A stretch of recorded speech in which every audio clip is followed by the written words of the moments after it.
محمد كما صليت على إبراهيم وعلى آل إبراهيم إنك حميد مجيد اللهم بارك على محمد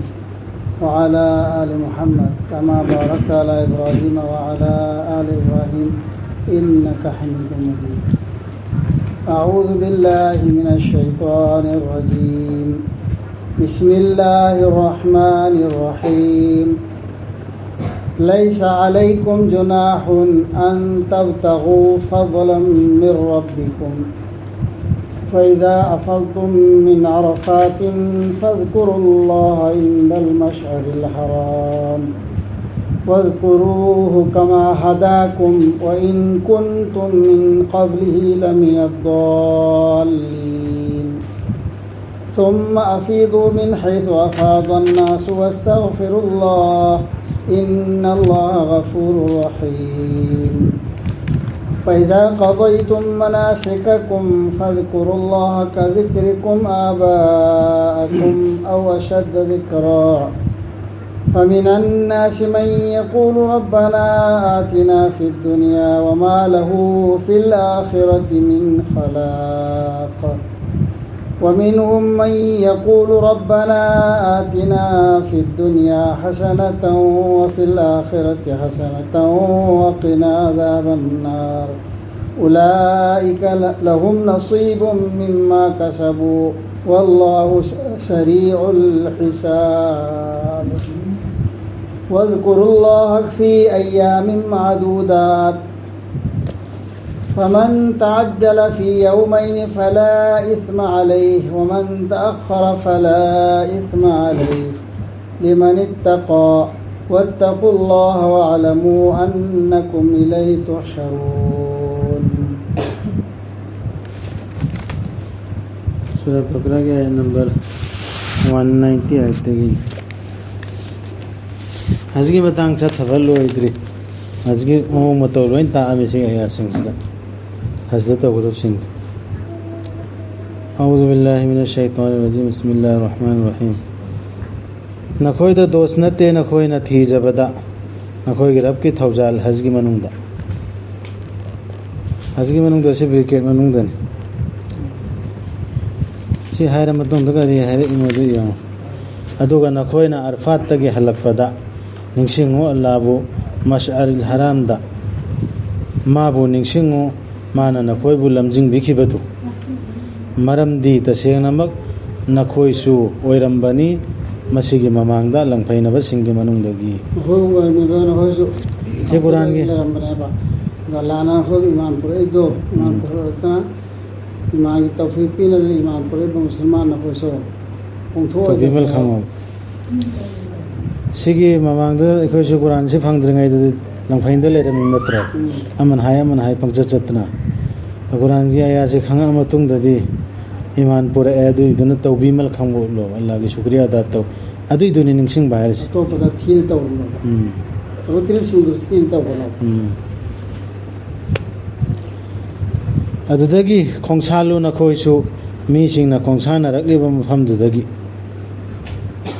होजिकी मसिला हराम हाय सिगारिदा कोई अहिंग अमा लेपदु मुजदलफादा मकोल तहन जेबा आहान आयतु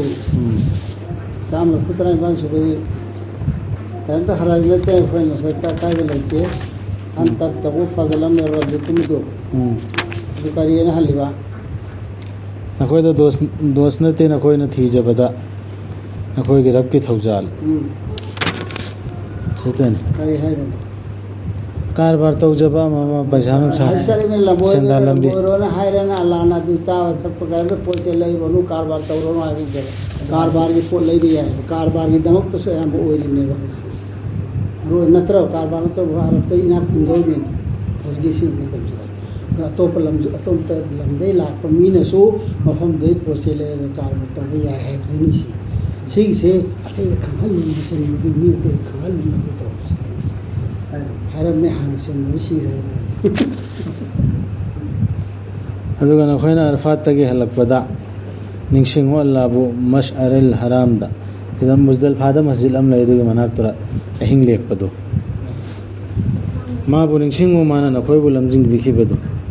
अल्लाहना लमजिंग लमताक पिबिर इसे अदुगी तौबीमल खंबोलो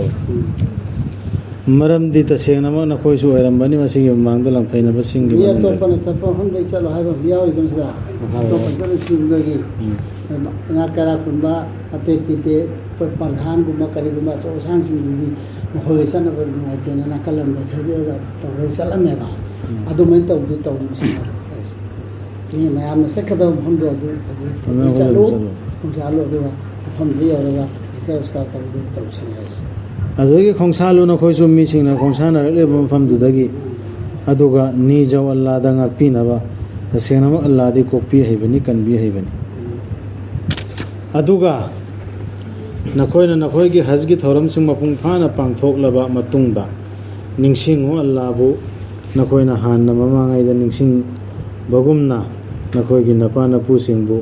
natraga madudagi yamna henna fajana ningsing don le pu ya ka jana khanda arwa ke je khanda din tho aramba adu aramba pradhan aramba adu na adu sa so jana pa pu tani taw dan pu ya ka ra ba arab ki mi sing si hana sing su taw ra ngani pai bu da du aramna da arama adu mena nakhoi na pa na pu ni sing bu do wari da le pu ya ka da taw do adu dagi na allah bu ni sing Allah ji keras ka taw layo masala masail gi ngana da layo hay bi si dunia gi hentel taw na no haba adubu mi singi manung dagi asumna haiba lei ekhoi ge rap pibi ro ekhoi da taibang sida ma gi di leiraroi akhirat tasaru amatta dunia gi ni ga no hay ne te ba ni ho ni te ni di ne ga dunia da te pibi ro ni ro no adu men ni mi do ma di akhirat tasubun mangara hasgi manung da so do mai ni rubi adra dunia hayr si sida aduga tani ga no ba akhirat ki jam ni aduga makhoi gi manung da sigumba mi su yawi mana haijai ekhoi gi rap pibi yu ekhoi da taibang sida su afaba amasung akhirat ta su afaba aduga kanbiyu ekhoi bu mai gi dan di rabbana atina si dunia da so afabu hanbiyu akhirat da so afabu hanbiyu aduga mai da gi kanbiyu maru disine sigi dua sini maru hoy ta udar rabbana atina do dunia ki karbar ade ay fulana shela do tha do ya allah madu dukam ya ben do ni dunia ki matam khara jiwana adu su ni be ya ni da be ya ni be ya de ay ba ni ni yo ali ay hay mong su ni akhir ke su ya allah makhoi duna phangjagani saruk ama makhoi na tansin khiba adugi allah di yang bani hisab tawbada ningsingo allah bu masing ka khraba numit singdu gi manungda hazgi manungdu ini humni do adubu kana gumbana thuna chat khraba numit nini da pap natte mangonda aduga kana gumbana humni phau chon tharabasu pap natte mangonda allah sam chakra se akhirat ta su dunia da su pibi azat kan biyo ni mi sing gi ne ba makha da ulai kan har isi ulai ka mo khoi sing sini mo khoi da mo ta saru amal jarma da mo khoi kamai ki bi matung inna adu man ni radi phangani na hai de dunia gi mayam ni gi do loin phangwa mana lai ba da ala aina pine tang gi do du ta phangani hena phangwa saru tu phangani ningsingo allah bu masing ka khraba numit singdu gi manungda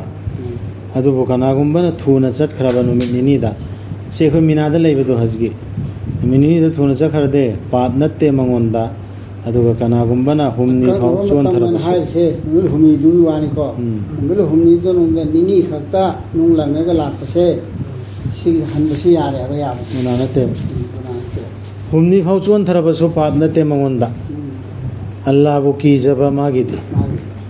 Allah bu kiyo amasung khangu madudi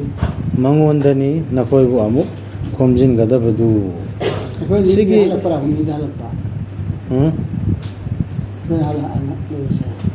nini dorong ni dorong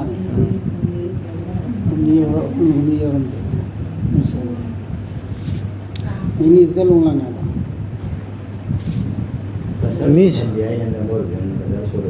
hazgi pumlo lo bena chana sigi singjilo na haz bumi nung lagi se sin hazgi thabuk mi mangani isu greba karun isu si aba ya kasar son gadan hujge sigi nini humni chilo na haz manu se kasar son gadan इशिश body soalnya Anu Mohan करेबा udokna कसर सोलंदे है khara soalnya khara ये नहीं है अदम चाहिए खुद ये दले ये ने रसूल सल्लल्लाहु अलैहि वसल्लम ने हजरत के से अदु सफर ओइबगी ओइदबगी असुन नतेबा लापला तो अल्लाह ने हाय भाई तो अल्लाह ने हाय हुकुम दो ताको दे दो तीन सुनती है मुझे पावा जो अरब ते दुनिया में सा पुंबई मिल होई छोल हनफी इस्तनी इंडिया पाकिस्तान में करते हनफी जो इंडिया की मी सिंगी मनुंग दा अदुगुम बयाउरी मागी वहैना नंगबु पेलहल्ली तैबंगे पुंसीदा अदुगा माना अल्लाह दा साखी ओइबिना बा हाइरी मागी थमोइदा लैरिबदुगी अदुम ओइनामक मादी ख्वाइदगी मराई कनबनी येनबदा माना हाय बाद मबुक्ता मादी खांगी मिना मयाम दुगी माना फजा फजा बोय हाय दो अल्लाह ने खंग देना खाले हाय में अदु अल्लाह ने साखी ओइम कवरे वादी नंग साखी रोय जिंदी में अदु मिसले बमिसी फजा फजा बोय नंग नबी देने है सी नंग मी खर दिने mo ko na wa fजा फजा फबी ओइ खंग यावे अदु दु असेंग मी नते बा दुम मिसी अदु मी यारा अदु मी दु मबुनी दा अम लैरबनी मदु चेक्शन उसिना हाय अदुगा नंगोंदगी हेक लैथोखिबगा माना लैबाकी मथकता कन्न होनाय मदुदा वकाई संदोकनबा इरांग थोकहनबा तुदरी फजा फजा दुम अमदी मांग ताकहनबा महि मरोंगसिंग अमसुंग सासनसिंग अदुबु अल्लाहदी वकाई पामदे शांति पाम मी सिंह मरमदने हाइरिसि शांति पामेन तौसिनबसिंग अदुगा मंगोंदा अल्लाहबु कियु हाइबा मतमदा नापलना लंगोई चनखी माबो पाप की लंबीदा इज्जत ना माबु फाय भाई के अर्थ से इदा अखजत हुल इज्जतु है ना नापलना लंगोई चन भाई से किसी परमाल फजबनी तो मणिपुरी लोंदा इज्जत से ना माबु फाय माग इज्जत काए न खल लेवा अंथुदा अल्लाहबु कियो है मतम दना अल्लाहबु की द्रबर ने से अल्लाह की मीनी ने हर आदि करितारा फतब ताद्रो अल्लाहबु कियो है मतम दा अल्लाह है सबसे तो अल्लाह है सबसे तो नो है मतम दा मारा अल्लाहबु की द मिरन ऐसे कराना हर आदि हर रोय दबने वादी तुमिन लेके दबने अल्लाहबु की तो अदु तो के माना अदु करिगनो मा तो है बंगम दिरि तो माना अदु अतोपन अकलम धाय जो करिगनो मा इज्जत नो पाव आइवोन दबो सु माना तापने तो कराना खन नापन दो अदु नापन दुने ने मा मा मा जो है सिरी है अदुना मागिदी मतिक ओकलबनी जहन्नमना मागी दंदी दिने जहन्नम होय अदुना धमकी निशिद मागिदी मतिक ओकलबनी जहन्नमना कयादा फटखिद्रबनो पोथाफमदु अदुगा अमरोमदना मियोयबेगी मनुंगदा मपुनसिबु योनथोकजबा मीसु लै अल्लाहना याबीबदु थीजबदा अथवा थारसु नंबा अथवा थारसु अल्लाहगे हुकुम अमा नांथुहनदना होना मीसु लै अल्लाहदी नुंसी हैबनी मागी मनाइसिंगदा ओ थाजबसिंग चंगु इस्लामदा मपुंग फाना मुस्लिमदनि हारिसिसि मनपुरेन हाइबसिंगदो नखोय इस्लाम मपुंग फाना चंगो सिदना बुसी खरखर हाइदना ममैददी या अय्युहल्लदीना आमिनु वन हायकन या अय्युहल्लदीना आमिनु वन ए थाजरबसिंग थाजो करि आदना ईमान पर नखो ईमान पर हाइबा आर्थे नखो पुरे ईमान को पुदो नरि वाली अनि ईमान पुरे पर हाइ थोक्तरा अनि सिसदि अदुना तेवा इस्लाम से ईमान जमानेदना सिधाय सिसु नखो इस्लाम द चंगी लदी इस्लाम में पुंग फाना इस्लाम द पूरा संगो अमदना अमदना मफम अमदना अम हाइबा अमदना अम हाइबा नद्रगना इस्लाम की मायक मफम खरदना है तबक तौबा खरा अमदन तौबा अदु तौना चप चान इस्लाम चंगदी इस्लाम मुसलमान की तबम दो तब दे अदुगा इन्नगनु चटकनु शैतान की खुंगुल सिंगदा इन हाइबे इलुनो तसेनम मादी नखोगी येक नबनी मयक सिंगलब शैतान की खुंगुल दी का नाम पोसुली दे है रकन शैतान दी उजू तमी सितो खुंगुल ली रुसी हजद चलगा साई अदु सोंगद मेदा सोंगद ये नरो खुंगुल ली अदु शैतान दु अदु खुंगुल अल्लाह ना है हसी पंगथो अदु शैतान दु इलुनो अदुगा नखोयना नंथु जराबा नखोयदा दलील सिंगदु लालब मतुंगदा अदु ओइरबदी सादी खंगेबा अदु मान हारमिना इ तौरगेन तौरेने खंगो अल्लाह दी पांगल बनी सिंह ꯑꯗꯣ ꯑꯜꯂꯥꯗꯤ ꯌꯥꯝ ꯗꯟꯗꯤ ꯃꯗꯨꯒꯤ ꯅꯪꯅ ꯈꯪ ꯇꯧꯈꯤꯗꯕꯗꯣ ꯑꯗꯨ ꯈꯪ ꯍꯥꯏꯗꯣꯛꯈꯤꯗꯕꯗꯣ ꯑꯗꯨꯒꯤ ꯗꯟꯗꯤ ꯂꯩꯒꯅꯤ ꯑꯜꯂꯥꯗꯤ ꯁꯤꯡꯉꯦꯕ ꯌꯥꯝ ꯄꯥꯡꯒꯜ ꯀꯜꯂꯦꯕ मखोइना करी गाइरेबगे सुपनगे अल्लाहना मखोइदा लेचिलसिंगी मरुमदा थोरकलगा अमसुंग फरिस्तासिंगसु लोइनरकलगा वाफमदु वखैबिबदु नत्तना ꯑꯗꯨꯏꯗꯨ ꯉꯥꯏꯔꯤꯕ ꯃꯈꯣꯏꯅ दुङाइबा ꯍꯦꯛꯇ ꯃꯃꯥꯡꯗ ꯑꯗꯨ ꯎꯍꯜꯂꯣ ꯐꯔꯤꯁꯇꯥꯁꯤꯅ ꯁꯤ ꯂꯩꯔꯦ ꯁꯨꯃꯥꯏꯅ ꯇꯧꯕꯅꯤ ꯖꯟꯅꯠꯅ ꯁꯤ ꯂꯩꯔꯦ ꯗꯣꯖꯟꯅ ꯁꯤ ꯂꯩꯔꯦ ꯍꯦꯛꯇ ꯃꯃꯥꯡ ꯊꯝꯃꯣ ꯍꯥꯏꯔꯤꯕ꯭ꯔꯥ ꯃꯉꯣꯟꯗ ꯍꯥꯏꯔꯤꯁꯦ ꯑꯗꯨꯒ ꯀꯔꯝꯕ हेता विचार तौबदुरो गाइरिसे ꯑꯗꯨ ꯊꯝꯒꯗꯧꯔꯃꯤ ꯑꯗꯨꯗꯤ ꯌꯥꯔꯔꯣꯏ ꯑꯗꯨꯗꯤ ꯖꯟꯅꯠꯇꯨꯗ ꯁꯤ ꯑꯥꯗ ꯎꯔ ꯃꯇꯨꯡꯗ ꯑꯩ ꯑꯃꯨꯛ ꯗꯨꯅꯤꯌꯥꯗ ꯍꯟꯈꯤꯒꯦꯅ ꯍꯥꯏꯕ ꯌꯥꯒꯗ꯭ꯔꯥ ꯑꯗꯨꯒꯤ ꯃꯇꯝꯗꯨ ꯉꯥꯏꯔꯤꯕ꯭ꯔꯥ ꯃꯈꯣꯏꯅ ꯍꯥꯏꯔꯤꯁꯦ ꯁꯤꯅꯤ अल्लाह हाइस अल्लाहदा हंजिनगदबनी वफम खुदिंगमक विचारगिदमा हंगो इस्राएल की मचासिंगदा कया यामना इखोइना पीखिबगे हाइबदु मखोइदा खुदमसिंग दलीलसिंग ओइना अदुगा कनागुंबना थाजदबगा सिन्नदोगलबा अल्लाह की थौजालबु मदुना मखोइदा लाकलबा मतुंगदा अदु ओइरबदी तसेनमा अल्लाहदी साथीबनी लमन खुंबदा इस्राएल नखोइदा एखोना चपचा उहदरी इस्राएल मचासिंगददी फजर फजर उहनखरमनेबा अदम याखिदबदा करी दसा ताकी अदु नखोइसु चपचान जासेंगबदु चपचान नमितु उहन तारदी इस्राएल मचासिंगसिनि याद्रे याखिदबदो उर मतुंगदा को याखिदबदो अदु मैना कोसु याद्रे नखोसु दो तादोरमेबा अदु दमकता चांबीदना इन राम तौबिदना फोमदा अदु दिसेन उहनबिदमी अदु उहनो उहनबदी करमतंदु उहनबगे हाकन मादु उर मतु इमान तो अजाब लागले अदु अजाब तो इथारोय तो सिने अल्लाह हाइस फजहल्ली तैबंग पुनसेबु थाजदब सिंगिदमक अदुना मखोइना करियम नै थाजब सिंगबु अदुबु चुमना चचब सिंग अदुना मखोइगी मथक थोंगनी अमुक हिंगत हमिगदब नुमित्तदी अल्लाह न पिबी चिंजाक माना पिबी के निंगबदा हिसाब तौदन यारे से बताओ